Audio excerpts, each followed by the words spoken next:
আগের গাছগুলো তোমাদের দেখিয়েছিলাম, যারা আমার পুরনো বন্ধু আছো দেখেছো। তো সেই গাছগুলো উপরে যেগুলো ঝুলছিল ঝোলা টবে, সেগুলো কিসে খেয়েছিল, কিভাবে নষ্ট হলো আমি এখনও পর্যন্ত বুঝতে পারিনি। তো এক এক করে 3টে টবের গাছ প্রায় সবই শেষ হয়ে গিয়েছিল। পোকাই কেটে ফেলে দিল না কি করলো। তো তার জন্য আমি সমস্ত গাছগুলোকে বললো পোকাই কাটছে। তো আমি পোকা দেখার জন্য সমস্ত টবগুলো থেকে মাটি ফেলে দেখলাম একটা একটা করে, কিন্তু পোকাও আমি দেখতে পেলাম না। তো জানি না কী থেকে আমার গাছগুলো কেটে গেল। তা আবার নতুন করে আমি বসালাম। আর তার সঙ্গে এই যে গাছগুলো, পাতাবাহারি গাছগুলো আলাদা আলাদা টবে বসিয়েছি। এগুলো অনেকগুলো গাছ হয়েছে। তো আর এই গাছটা তো আমার সবথেকে প্রিয় গাছ। আর এই যে এই গাছগুলো অনেকগুলো বসিয়েছি, অনেকগুলো চারা বানিয়েছি। আর এই পাতাবাহারি গাছগুলো ডগ কেটে কেটে, এই যে ডগগুলো কেটে কেটে অনেকগুলো বসিয়েছি। আবার গজি বেরোয়, তার থেকে আবার কেটে গাছগুলো প্রায় 5টা 6টা গাছ হয়ে গেছে। আর এই যে গাছগুলো, আমার ঝোলানো গাছগুলো দেখে মনটা আমার অনেক খারাপ হয়ে যায়। কত সুন্দর ঝুলিয়ে রাখতাম। তো যাই হোক, আমি আর ঝুলিয়ে রাখছি না।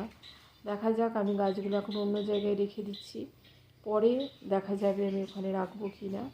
তারপরেও যে সমস্ত পাতাবাহারি গাছগুলো আছে সেগুলোকে আমি নতুন করে কিছু মাটি, শুকনো মাঠ থেকে মাটি ছিল সেগুলো দিয়ে আর পানি দিয়ে দিচ্ছি। আর এই যে দেখো, পাখিগুলো সকালবেলা ঘাস দিয়েছি, ঘাস পেলে ওরা ভীষণ খুশি হয়ে যায়। কথা বলতে বলতে সালাম দিতে ভুলে গেছি।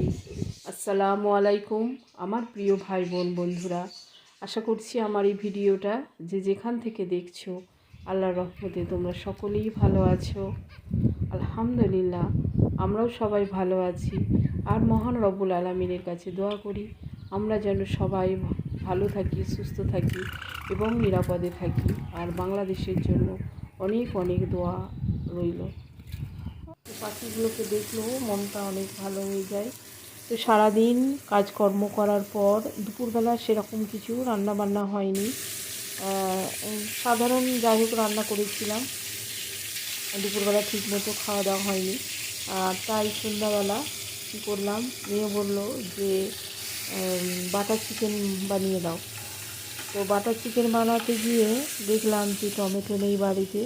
তো টমেটো যেহেতু নেই, তো আমি কি করলাম, বাড়িতে যা কিছু মশলা আছে সেই সব দিয়ে মেয়েকে খুশি করার জন্য আমি চিকেনটা রান্না করলাম। তো চিকেনটা একটু রোস্টের মতোই বানিয়েছি, কিন্তু এত সুন্দর টেস্ট হয়েছিল তো তোমাদের বলে বোঝানো যাবে না। তো কীভাবে কেমনভাবে বানিয়ে ফেললাম তো তোমাদের সঙ্গে একটু শেয়ার করলাম।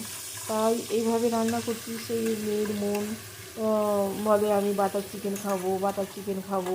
তো কী করা যাবে, যেহেতু ওর মনের মতো করতে পারছি না, তাই আমি যেরকম পারছি বাড়িতে যা যা ছিল উপকরণ সেই সমস্ত কিছু দিয়ে আমি রান্নাটা করছি। তো পেঁয়াজ ভেজে নিয়েছি, পেঁয়াজ বাটা দিয়েছি, আর এখানে নিয়েছি কাজু আর ধনেপাতা, কাঁচা লঙ্কা, এইগুলো একটা পেস্ট বানিয়ে নিয়েছি। নিয়ে আর এই যে আদা রসুন আর সাধারণ মশলা দিয়ে বেশ খানিকক্ষণ আমি মশলাটা ভুনে নিয়ে তারপরে এই যে কাজু বাটাটা দিয়ে দিয়েছি, কাজু বাটা, কাঁচা লঙ্কা, ধনেপাতা, এই পেস্টটা দিয়ে বেশ খানিকক্ষণ, অনেকক্ষণ ধরে প্রায় 10-15 মিনিট ধরে আমি কষেছি। আর এই মশলাটা কিন্তু যত কষবে তত কিন্তু অনেক ভালো লাগবে। তো আস্তে স্লো আছে, খুব সুন্দর করে আমি কষিয়ে নিয়েছি। তারপরে ভাবলাম একটু টমেটো নয়তো কী হয়েছে, আমি একটু টমেটো সস দিয়ে দিই। তো টমেটো সসটা একটু দিয়ে দিলাম। মানে কী বলবো, মানে কি একের পরিবর্তে আর একটা করছি, যাতে মেয়ে বলে যে না বাটার চিকেন থেকেও অনেক সুন্দর হয়েছে। তাই আমি যা ছিল সব দিয়ে আমি একদম সুন্দরভাবে চিকেনটা রান্না করেছি। তারপরে সমস্ত মশলা দিয়ে ভালো করে কষে নিয়ে দিয়ে দিলাম টক দই। তো টক দইটাও মিনিট 5-7 ভালো করে কষেছি, মশলার সঙ্গে খুব সুন্দর করে কষে নিয়েছি। কষে নেওয়ার পর আর এই যে ভাজা চিকেনগুলো দিয়ে দিলাম। চিকেনগুলো কিন্তু খুব সুন্দর করে ভেজে নিয়েছিলাম, আর একটাও মানে নরমও হয়েছে, আর তার সঙ্গে মানে এত সুন্দর টেস্ট, আর একটুও কিন্তু খোলেনি গা থেকে। খুব সুন্দর হয়েছে, একদম দারুণ খেতে হয়েছিল। তো ভালো করে কষে নেওয়ার পর তারপরে আবার একটু পানি দিয়ে নিয়েছি। পানি দিয়ে বেশ 2-3 মিনিট মতো একটু কষিয়ে নেব, নিয়ে ঢাকা দিয়ে দেব। ঢাকা দিয়ে দিয়েছিলাম। ঢাকা দিয়ে দেওয়ার পর আবার এই গোটা চারেক কাঁচা লঙ্কা, একটু পেঁয়াজ ভাজা, তার সঙ্গে একটু ঘি, মানে যা ছিল সব দিয়েছি। গরম মশলা, কেওড়া পানি, এই যে একটু ঘিও দিয়েছিলাম, অল্প পরিমাণে একটু ঘি দিয়েছিলাম। তো সবশেষে কিন্তু অসাধারণই হয়েছিল। মেয়ে বলেছিল খুব সুন্দর হয়েছে। খুব সুন্দর নয়, অসাধারণ হয়েছে।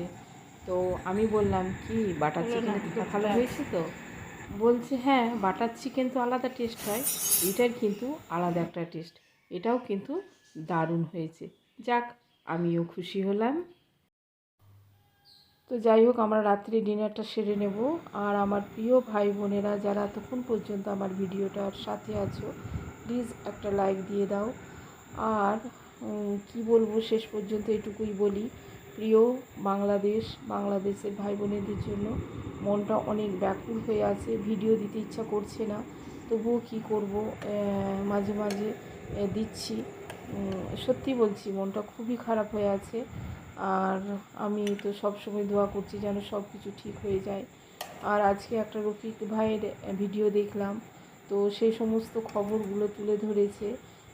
দেশের কি হচ্ছে না হচ্ছে, এমনি ঘটনা তো দেখাই হচ্ছে, তারপরেও রফিক ভাইয়ের আজকে একটা ভিডিওতে দেখলাম, কি বলবো, মানে অনেকটাই মর্মান্তিক, দুঃখজনক ঘটনা। দেখে তো চোখের পানি রাখতে পারছি না। একটা সামান্য অধিকারের দাবি নিয়ে এতগুলো যে তরতাজা প্রাণ চলে যাচ্ছে, বা কত চলে গেল তার কোনো ঠিকানা নেই। হয়তো বা একদিন ঠিক হয়ে যাবে, কিন্তু যারা চলে যাচ্ছে তাদেরকে আমরা আর ফিরে পাবো না। তারা তাদের মায়ের বুকে আর ফিরে আসতে পারবে না। তো আমার মনে হয়, আল্লাহ তাআলার কাছে দোয়া করি এটা যেন খুব তাড়াতাড়ি সমস্যার সমাধান হয়ে যায়।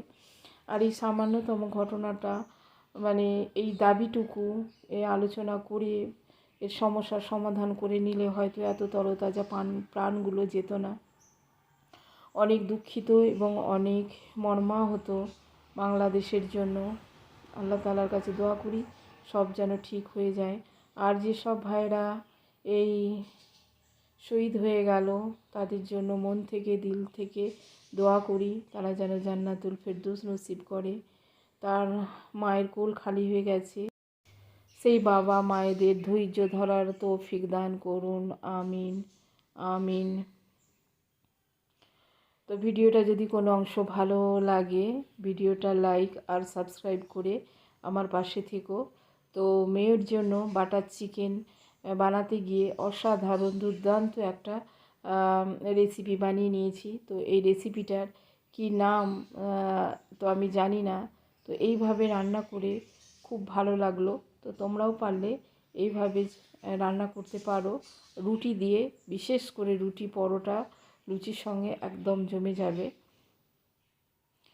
তো তোমরা সবাই ভালো থেকো, সুস্থ থেকো, আল্লাহ তাআলা যেন সকলকে ভালো রাখে, হেফাজত করে, এই দোয়া করে আজকের ভিডিওটা এখানেই শেষ করলাম। তোমরা সবাই ভালো থাকবে। আল্লাহ হাফেজ। আসসালামু আলাইকুম ওয়া রাহমাতুল্লাহি ওয়া বারাকাতুহু।